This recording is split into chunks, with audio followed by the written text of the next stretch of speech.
If you're 60 years old and you have $1 million in your investment accounts, can you retire at age 62? Well, let's go through a case study today and find out. So I'd like to introduce you to our fictional family for this case study, the Lebowskis. We've got Jeff, the dude, and Maud, both age 60. They live in California. We're going to plan for Jeff to live to age 90. And unfortunately, gentlemen, we're going to plan for Maud to live to age 92. Those ladies tend to outlive us. So we've got some longevity in this plan. And I know I've done a video on this topic before, a couple of videos, and a lot of you in the comments are resistant to this idea of having this kind of longevity in your plan. Life expectancies over the last several decades have gone up. If you want to change the life expectancy in your plan, certainly feel free to do so. But as a financial planner, I need to make sure that we're planning for the toughest scenario, which is a long life. And I hope we all have a long life that we have to plan for, right? So for them, we're planning at least to live into their early 90s. They have an adult son, Donnie. Donnie is 25. He is off the payroll. They've paid for college, and he is fully fledged. So he's out living on his own now. So that's our family for this case study, the Lebowskis. And so when we start putting this financial plan together, we need to start with that those fundamental items. And first on the list is always the net worth statement. So let's go check out their net worth statement. So right now, this is really kind of a bare bones net worth statement. We're not having the cars or anything like that on there. They're depreciating assets anyway. So let's hit the high spots. For cash accounts, they've got roughly $125,000. So they've got some good liquidity at this moment. Their investment accounts are right at $1 million. And it's a simple setup for them. They each have 401ks. And they do have an after-tax brokerage account with some investments to complete their investment portfolio. So they're right at $1 million now. And we'll get into the investment detail a little bit later. The other big part of their net worth statement is their home. They've got a home in Malibu, of course, that they bought in 2012 for $845,000. It is now worth $1.76 million. Of course, we all know how much home values have appreciated over the last several years, and theirs is no different. They owe $8,000 a year in property taxes. Their homeowner's insurance is around $3,000 a year. And we're planning for $2,500 a year in maintenance costs. That's going to go up and down. Of course, if you own a home, you are familiar with the joys of home ownership. The AC always goes out in either July or August. So those home maintenance costs are going to go up and down over time, but we've got a line item in there to plan for that. So they do have a mortgage as well. And right now they owe about $470,000. They refinanced back in 2022 for $500,000. They got one of those super low interest rate mortgages that were floating around back then. So they're right at 2 7/8. They did a 30-year fixed. So we're going to talk about their plan with their mortgage a little bit later, but they owe about $470 on that. They've got a little bit over $2,000 a month in principal and interest payments. So that is their net worth statement. So yeah, they do have $1 million in investment accounts, but their net worth is actually worth a little bit more than that simply because of the home equity. So, and that's pretty common. So now that we've got their net worth, the big picture net worth already completed, we need to go to the next step, which is cash flow. So Jeff and Maud, they're both working currently. Jeff earns about $120 a year, and Maud earns about $200 a year. And so that's kind of where they are at the moment. They're 60. They want to retire at 62. As far as other income goes in retirement, of course, they're going to have Social Security. Their current plan is to apply at their retirement age. And if 62 is their retirement age, that's the earliest they can apply. And they are planning at the moment to apply at 62. But is that the right age for them? We'll find out a little bit later. All right, I'm going to pause right here, and we're going to go to Excel and determine how much they actually spend every year. So when it comes to money, there are only 4 things you can really do with it. You can spend it, you can save or invest it, you can pay taxes with it, or you can give it away. And so if we know 3 of the items in that equation, then we can back out what the spending number really is. And so that's what we're going to do here. Instead of going through their credit card transactions and bank transactions, we're going to do the easy way of calculating these expenses. And this is the really easy way. So we're going to look at their net pay from last year. We're going to get that final pay stub and see what is that net pay number. For Jeff, it was right around $73,500. For Maud, it was right around $122,600. And if we know that already factors out their tax withholding, federal and state. It already factors out their pre-tax savings, which we know, and it takes a look at what's left. And so we know that they had a net savings, net cash flow of $76,151 into their cash accounts last year. From that, we can back out what they spent. And so if we add up their net pay, subtract out the change in their cash accounts, their after-tax savings, essentially, we find that they spent $120,000 last year, roughly $10,000 a month. And of course, I made all these numbers up, so that's why they're so even. Okay, so let's go. We need to do one more step to go back to Right Capital because it's a software program and it's garbage in, garbage out. So you have to know what we need to input. If they actually spent $10,000 a month, we need to back out their housing expenses. And why? Because we're planning for them to downsize later. And when they do, those housing expenses on their Malibu home are going to come off and the new home expenses are going to come back on. So we don't want to double count the housing expenses. So $10,000 a month less their mortgage. And then also we're taking out their homeowner's insurance, their property taxes, and that home maintenance figure that we put into the plan earlier.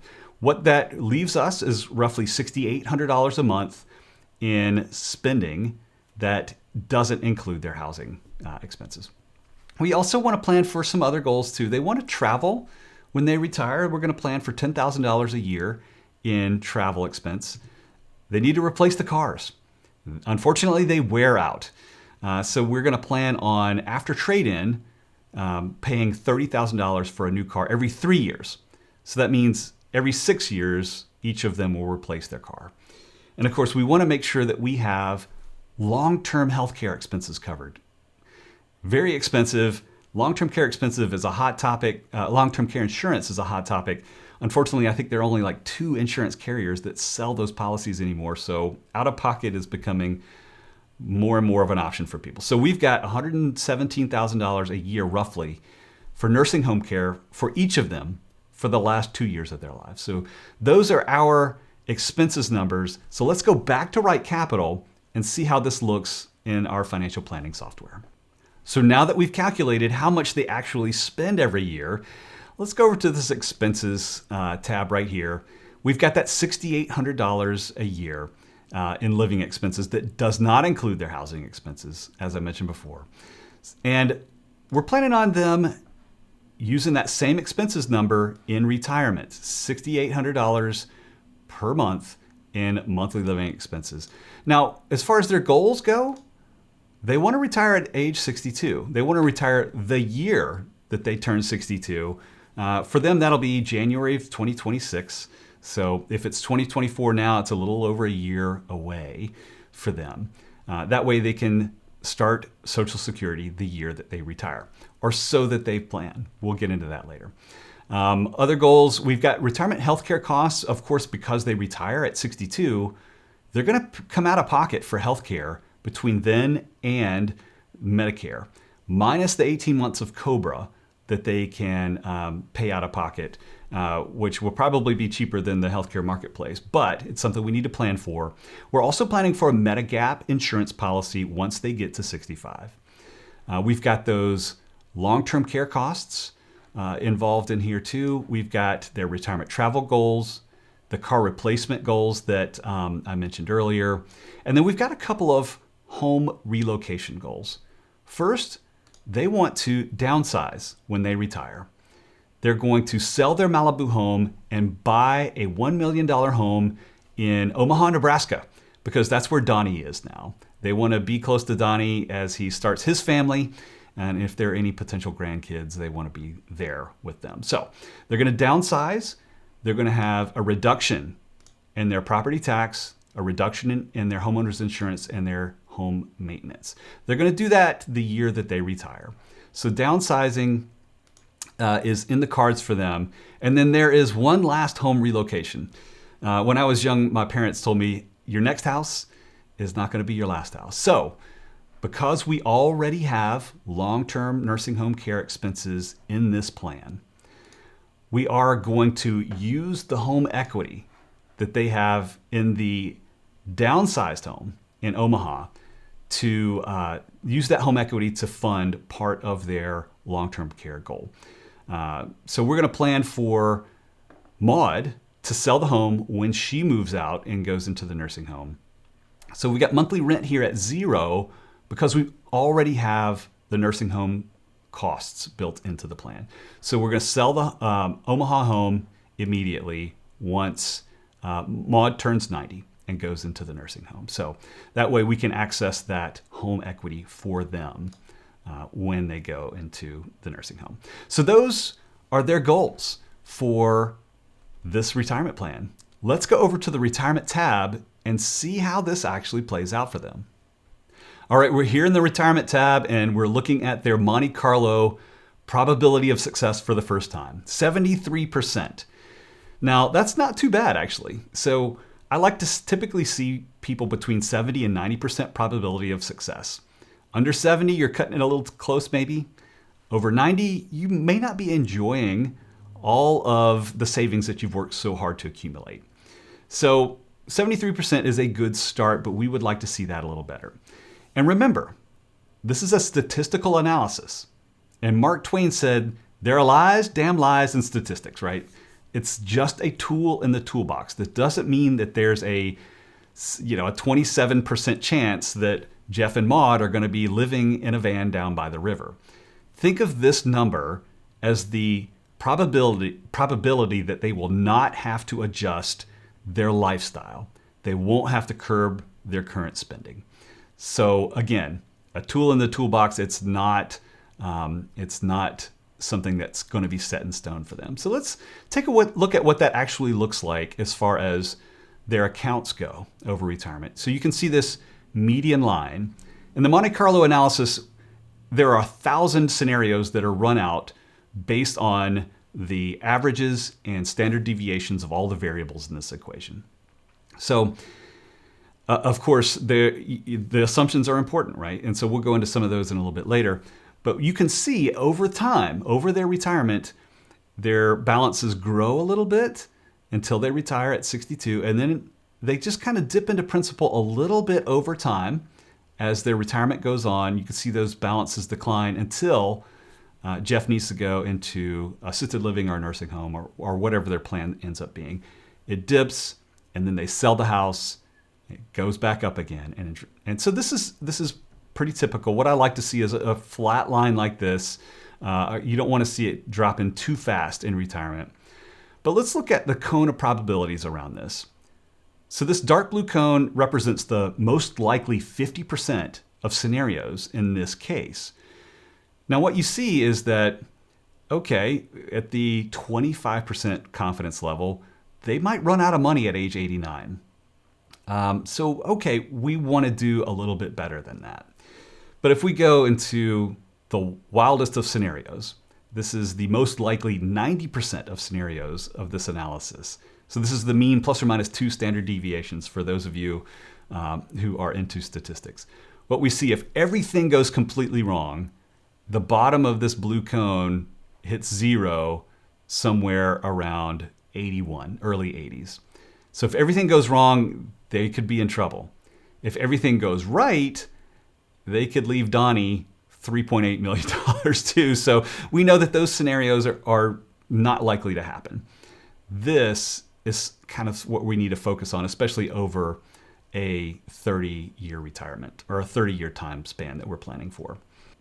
So let's see what we can do to improve this Monte Carlo analysis as much as possible. So right now, as is, current plan, there's a 73% chance that they won't have to adjust their lifestyle, And then when they pass, they'll likely leave Donnie around $900,000.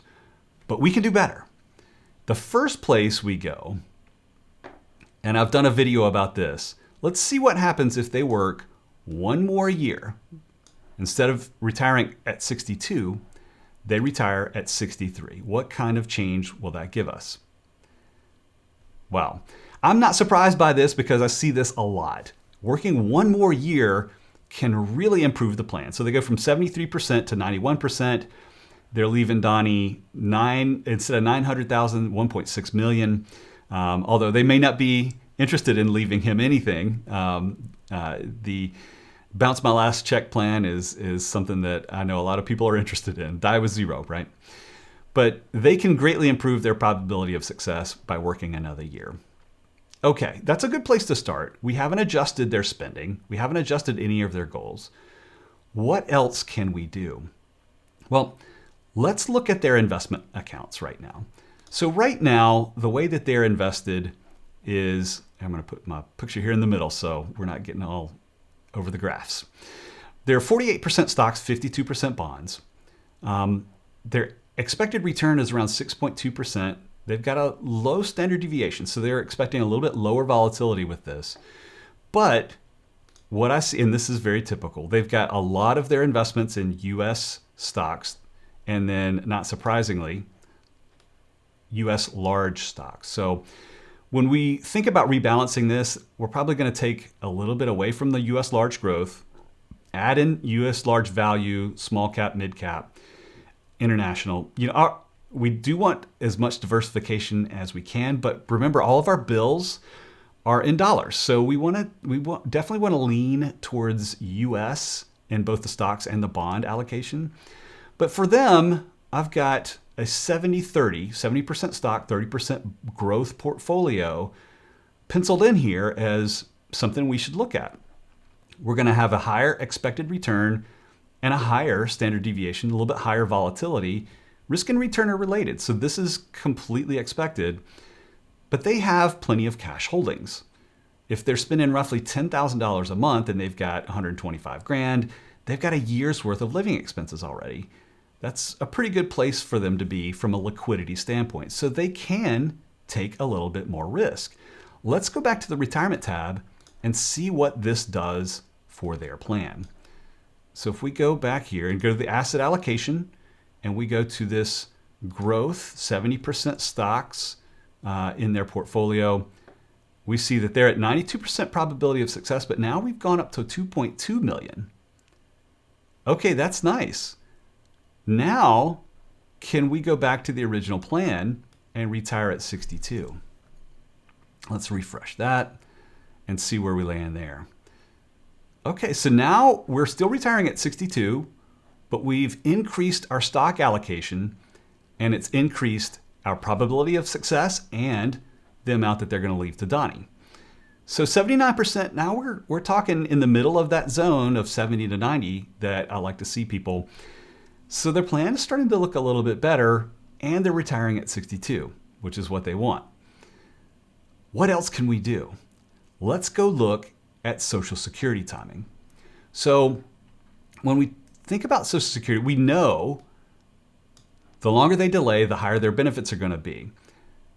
If we just do the straight math, we see that age 70 is the optimal age just from a Social Security standpoint to get the most benefits, assuming that they live into 90 and 92 respectively. What's the crossover age? What is the break-even age for them? Age 78. So if we think they're going to live past 78, if they have longevity in their family history, then it would make sense to delay Social Security. Now, how does this actually affect their plan? Let's go back to the analysis tab and see how this, so we're going from applying at 62 to the optimal strategy of both applying at age 70. So let's refresh that. Wow, now we've gone from 79 to 92%, and we're still leaving 1.6 to dying. So by delaying their Social Security, they get a much higher probability of retirement success. They increase or at least keep the same amount to leave to their son. So now this plan is starting to look really good. Of course, who knows what's going to happen with Social Security? So let's just say, as a hedge, we're going to just apply at full retirement age, 67 for these two. What does that look like? Because we want to keep some cash flow coming in, perhaps. Okay, now they're down to 88% probability of success and still leaving the same to Donnie. So when it comes to the decision for them, I think they probably should defer their Social Security. Now, whether it's 67 or 70 is a different story.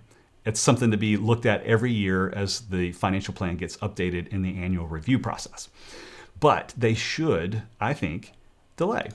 So again, this is not financial advice. This is a hypothetical case study. But yeah, it makes sense for them to delay. So let's go ahead and assume that they are going to go ahead and apply at age 70. The plan is starting to look really good. We're retiring at 62. And we're not adjusting any of their spending at all. Okay, yes, it's looking like this is doable for them. But can we do better? I think we can. Let's go over to the tax tab and see what kind of tax strategies we can do for the Lebowskis. So for someone like the Lebowskis, it may make some sense to take a look at strategic Roth IRA conversions during their retirement. So what you see here, and I'm going to zoom in a little bit so you can maybe see it a little bit better. What you see here is a graphical representation of their ordinary income tax bracket over the length of their retirement. So from left to right is the number of years in their retirement. And you can see, these first few years before retirement, okay, 61, they've got some income, right? They've got taxable income. They're still working. When they retire at 62, it goes down to 0. And remember, they're not applying for Social Security until age 70. So they've got a 0 tax bracket for the first few years of retirement. Now we know once they get here at age 75, they're going to be required to take those RMDs from their tax-deferred retirement accounts at that time. So between 62 and 75, we've got some room to play with. You can see their tax rate goes up a little bit before they apply for Social Security. And that's because they have to dip into their retirement accounts to pay the bills. So there are a couple of gaps between 62 and 75 that they have the opportunity to do some strategic Roth conversion. So let me zoom out one more time. Whoops, that's in. And let's go take a look at what we're doing here. Let's start with filling up the 10% tax bracket for them as part of this strategy. So let's refresh this. Now, okay, look, it's saying $307,000 more on a tax-adjusted basis. So what does this actually look like?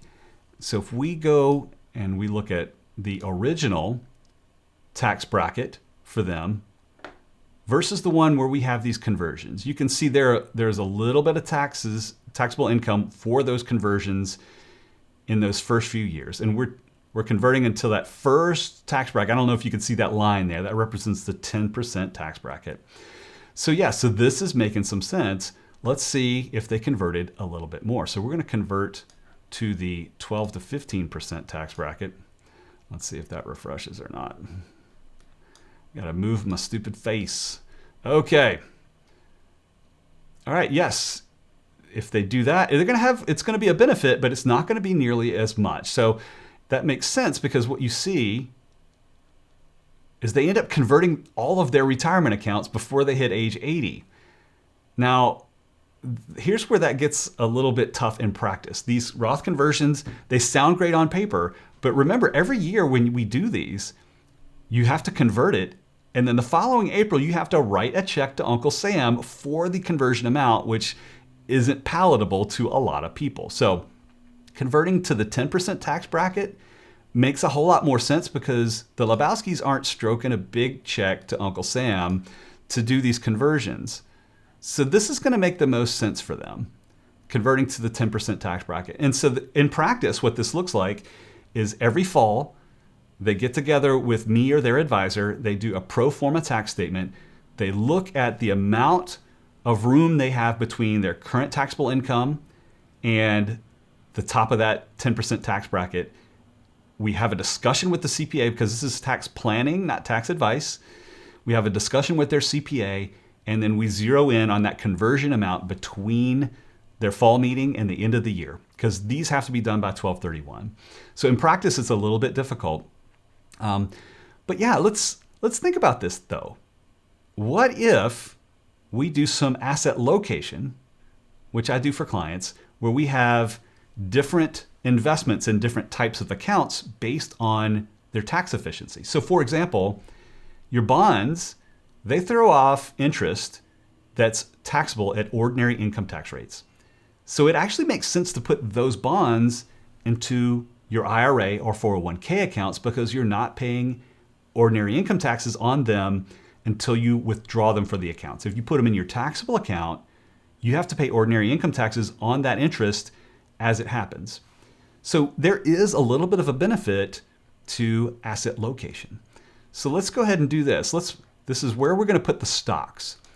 We're going to put the stocks, the growth assets, primarily in their Roth accounts as they convert, their taxable accounts second, because that's the second most tax efficient place for them to be, and then the tax deferred accounts last. Let's see what that does if we can structure their portfolio so it's a little bit more tax efficient. Wow, okay, now $607,000 more in a tax adjusted basis. So they're moving assets from the pre-tax accounts to the Roth accounts.